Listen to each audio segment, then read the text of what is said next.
السلام عليكم ورحمة الله مشاهدي الكرام، مشاهدي قناة منعم الرياضية. مرحبا بكم من جديد في تكملة لحلقات الميركاتو الصيفي الحالي. اليوم حاتكلم عن ميركاتو نادي مانشستر يونايتد، وحاتكلم عن أبرز الراحلين عن النادي وعن أبرز القادمين للكشف. بس بتمنى منك تدعمني بلايك وتشترك في القناة وتفعل زر الجرس عشان يصلك كل جديد إن شاء الله. حاتكلم عن أبرز الراحلين. الحارس الإسباني ديفيد ديخيا، اللي حسب صحيفة ذا صن أن إدارة مانشستر يونايتد لم تصل إلى اتفاق في مفاوضاتها من أجل تجديد عقد اللاعب لحد الآن. وحتى الآن بيحاولوا مسؤولي النادي تخفيض راتبه من 375 ألف جنيه استرليني في الأسبوع الواحد إلى 200 ألف جنيه استرليني. ويعمل مسؤولين النادي في أن تتحول إلى عرض الحارس الإنجليزي تين هندرسون المعار إلى صفوف نوتنغهام فورست لانتقال دائم في وقت سيعود مواطنه الحارس الثالث جاك بوتلاند إلى صفوف نادي كريستال بالاس بعد نهاية فترة إعارته القصيرة اللي استمرت في ل6 شهور فقط لنادي كريستال بالاس. كان واضح إنه من عدم وجود اسم اللاعب في القائمة الأولية للاستعداد للموسم الجديد إنه في نية لاستغناء عن خدمات اللاعب، برغم من إنه في وجود مفاوضات مسبقة بين الطرفين على تجديد العقد براتب أقل، لكن كانت موقعة من طرف واحد وهو اللاعب، مع تراجع النادي عن موقفه بطلب من المدرب الهولندي إيريك تين هاغ. حقيقة الحارس الإسباني ديفيد ديخيا ساهم في خسارة الفريق في كثير من المباريات في الدوري الإنجليزي الموسم الماضي، وعدم إجادته للعب بقدميه برغم حصول على الغفاز الذهبي في البريمير ليج. يعني ده أقنع إنه تين هاغ بوجوب ضم حارس جديد، وحاليا كثير من الأخبار طالعة إنه في كم حارس حينضموا لي. وقبل ما أسجل الحلقة دي حسب صحيفة ديلي ميل الإنجليزية قالت مانشستر يونايتد أخبر ديفيد ديخيا أن مسيرته مع مانشستر يونايتد انتهت، وأن النادي اتخذ قراره لن يكون هناك عقد جديد للحارس ويمكنه الرحيل بشكل مجاني في سوق الانتقالات الصيفي الحالي. أيضا اللاعب الهولندي لاعب خط الوسط دوني فان دي بيك اللي تعاقد معه اليونايتد مقابل 53 مليون دولار عام 2020، ولكنه شارك في 27 مباراة فقط منذ انتقاله للأولد ترافولد قبل أن يرحل في الميركاتو الشتوي إلى نادي إيفرتون الإنجليزي على سبيل الإعارة. وحاليا انتهت إعارة اللاعب من نادي إيفرتون، وما أظن إنه يكون ضمن خيارات المدرب الهولندي. وأبرز المهتمين باللاعب نادي ميلان الإيطالي، أظن إنه لتعويض صفقة ساندرو تونالي اللي انتقل لنادي آخر، وأظن إنه يعني بنسبة 90% حينتقل لنادي ميلان الإيطالي. أيضا المدافع الإنجليزي هاري ماغواير، المدافع الذي يمتلك كثير من العروض الحقيقة من أندية البريمير ليج من ويست هام يونايتد وتوتنهام وإيفرتون وأستون فيلا. وماغواير حقيقة يعني منفتح لفكرة مغادرة النادي بعد تأكيد تين هاغ بأنه الدقائق اللعب اللي حيلعب الموسم الجاي غير مضمونة، وما حيلعب دقائق كافية في الموسم القادم.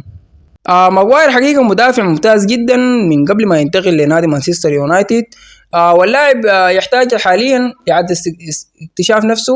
وأنا ما بقول اكتشاف نفسه لأن عمر اللاعب يتعدى 30، لكن حتى يعني عنده ما يقدمه مع الأندية الصف الثاني. ممكن يقدم مستوى نشوفه رائع الموسم الجاي مع أندية الصف الثاني. أيضا اللاعب الفرنسي أنتوني مارسيال اللي انتهي عقده الموسم القادم، وتنهاج أبلغوا إنه يبحث عن فريق لأنه ما حيكون ضمن مخططه القادم أو مشروعه القادم للنادي. وأبرز المهتمين باللاعب نادي الاتحاد السعودي ونادي ليون الفرنسي ونادي مارسيليا ونادي موناكو الفرنسي. أيضا أعلن نادي مانشستر يونايتد انتهاء إعارة كل من سابستر وفي غورث. سابستر سيعود إلى ناديه القديم نادي بايرن ميونخ، وفي غورث إلى نادي بيرلي الإنجليزي. حاستعرض معاكم عن أبرز الصفقات القادمة للنادي. وأول الصفقات اللي تمت رسميا لاعب خط الوسط الإنجليزي ماوسون ماونت. الحقيقة ماوسون ماونت لاعب مهم جدا في منظومة مانشستر يونايتد الموسم القادم حيكون. ماونت الحقيقة لعب مع تشيلسي 195 مباراة وسجل فيها 33 هدف وصنع 37 أسيست، وحقق 3 بطولات مع النادي وأبرزها بطولة دوري أبطال أوروبا. الصفقة تمت بمقابل 55 مليون باوند زائد 5 مليون إضافات، والعقد يمتد لمدة 5 سنوات زي سنة إضافية.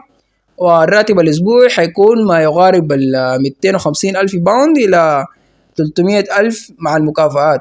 أيضا نادي مانشستر يونايتد مهتم بضم مهاجم نادي توتنهام الإنجليزي، المهاجم الإنجليزي هاري كين.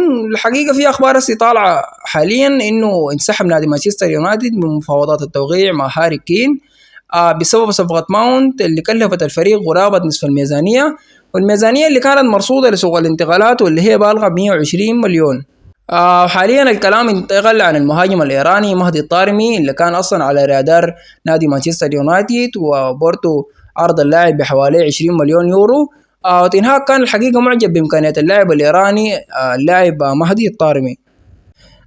أيضا حارس نادي الإنتر الإيطالي وهو الحارس الكاميروني أندري أونانا، اللي حقيقة نادي مانشستر يونايتد متذبذب في الصفقة بسبب اللعب المالي النظيف، وإنه النادي بيعاني من ضائقة مالية وما بيملك أموال لازمة لتحقيق الخطط وأهداف تنهاك للموسم القادم.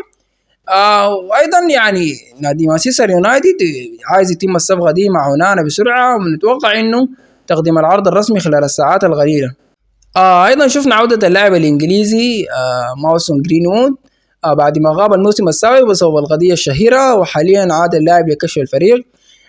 أيضا اللاعب التونسي النجم التونسي حنبال المجبري، اللي قالت صحيفة ديلي ميل البريطانية أن مانشستر يونايتد حدد مهر اللاعب 13 مليون جنيه استرليني للأندية الراغبة في ضم حنبال قبل موسم وحيد من نهاية عقده.